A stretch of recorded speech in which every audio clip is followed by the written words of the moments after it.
నమస్కారం. మీరు చూస్తున్నది స్పాట్లైట్ టీవీ. నేను మీ యాంకర్ సుధా. ఆంధ్రప్రదేశ్లో నేటి అత్యంత చర్చనీయాంశమైన అంశం అమరావతి వర్సెస్ మావిగన్.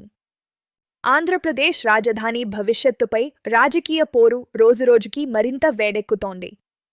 అమరావతి అభివృద్ధి, ప్రాంతీయ సమతౌల్యం, ప్రజా సంక్షేమం వంటి అంశాలపై రాజకీయ పార్టీలు పరస్పరం విమర్శలు చేసుకుంటున్నాయి. అయితే ఈ అంశాన్ని కులాల మధ్య పోరుగా, కమ్మ వర్సెస్ రెడ్డిగా చూపించడం సమస్యను మరింత క్లిష్టం చేస్తుంది.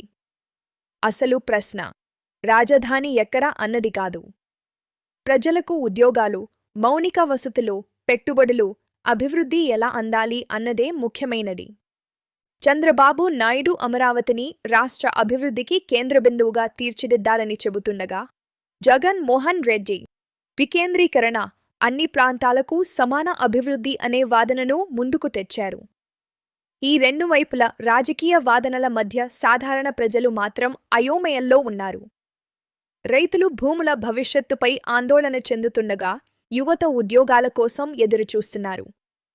వ్యాపార వర్గాలు పెట్టుబడులపై స్పష్టత కోరుతున్నాయి. జగన్ మోహన్ రెడ్డి అమరావతి భూముల విషయంలో ప్రధానంగా 3 వాదనలు ముందుకు తెచ్చారు. Insider trading. రాజధాని ప్రకటించే ముందు కమ్మ సామాజిక వర్గంలోని కొంతమంది ముందస్తు సమాచారం తెలుసుకుని భూములు కొనుగోలు చేశారని జగన్ ఆరోపించారు. 1920లో ఆయన ప్రభుత్వం దీనిపై సిఐడి దర్యాప్తులు ప్రారంభించింది.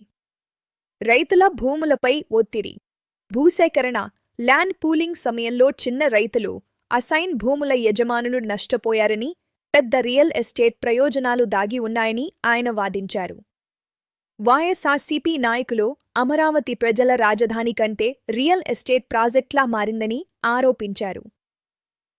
అభివృద్ధి ఖర్చుపై అభ్యంతరం. అమరావతిపై భారీ ఖర్చు పెడితే రాష్ట్రంలోని ఇతర ప్రాంతాలు వెనుకబడతాయని, అందుకే వికేంద్రీకరణ అవసరమని జగన్ తరచూ చెప్పారు. ఈ నేపథ్యంలో విశాఖ, కర్నూలు, అమరావతి 3 కేంద్రాల మోడల్ను ప్రతిపాదించారు. ప్రతివాదుల వాదన ఏమిటంటే, అమరావతి భూసేకరణ, ల్యాండ్ పూలింగ్ ప్రక్రియ పూర్తిగా చట్టబద్ధంగా జరిగిందని వారు చెబుతున్నారు. అప్పటి ప్రభుత్వం రైతుల సమ్మతితో భూములు తీసుకుని అభివృద్ధి చేసిన ప్లాట్లు తిరిగి ఇచ్చే విధానాన్ని అమలు చేసిందని వాదిస్తున్నారు.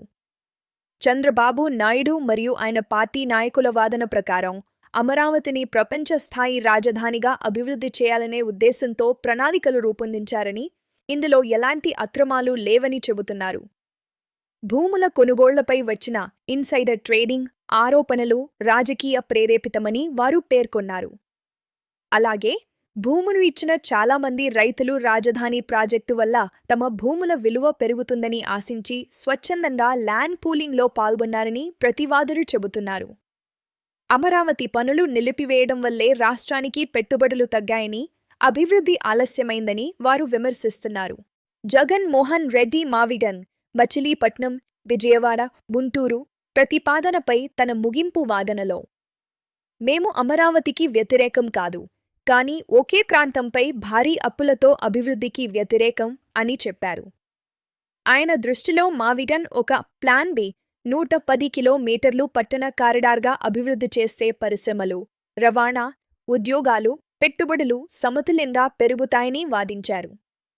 జగన్ అభిప్రాయం ప్రకారం అమరావతిపై భారీ మౌలిక సదుపాయాల ఖర్చు రాష్ట్ర ఆర్థిక స్థితిపై భారం పడే అవకాశం ఉందని, అదే నిధులను విస్తృత ప్రాంత అభివృద్ధికి మళ్లిస్తే ప్రజలకు ఎక్కువ ప్రయోజనం ఉంటుందని చెబుతున్నారు. మావిగన్ కారిడార్తో తీర ప్రాంత వాణిజ్యం, పోర్టు ఆధారిత వృద్ధి, కనెక్టివిటీ మెరుగవుతాయని ఆయన వాదించారు. అయితే విమర్శకుల అభిప్రాయం ఏమిటంటే, ఈ ప్రతిపాదన రాజకీయ చర్చను మళ్లించడానికే వచ్చిందని, ఇప్పటికే అమరావతిపై స్పష్టత వచ్చిన సమయంలో కొత్త మోడల్ ప్రజల్లో మరింత గందరగోళం సృష్టించవచ్చని అంటున్నారు. మొత్తానికి జగన్ సందేశం ఒక్కటే, రాజధాని అనేది కేవలం ఒక నగరం నిర్మాణం కాదు, అది రాష్ట్ర భవిష్యత్తును తీర్చిదిద్దే నిర్ణయం. అమరావతి అయినా, మావిగన్ అయినా తుది లక్ష్యం ప్రజల జీవన ప్రమాణాలు మెరుగుపడటం, ఉద్యోగాలు రావడం, పెట్టుబడులు పెరగడం, అన్ని ప్రాంతాలకు సమాన అభివృద్ధి అందడమే కావాలి.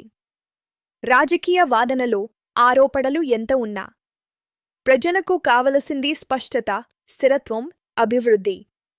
అదే ఆంధ్రప్రదేశ్ భవిష్యత్తుకు అసలైన దారి. రాష్ట్ర భవిష్యత్తు కోసం నాయకులు ఒకే దారిలో నడవాలని ప్రజలు ఆశిస్తున్నారు. మరిన్ని తాజా అప్డేట్స్తో మళ్ళీ కలుద్దాం. నమస్కారం.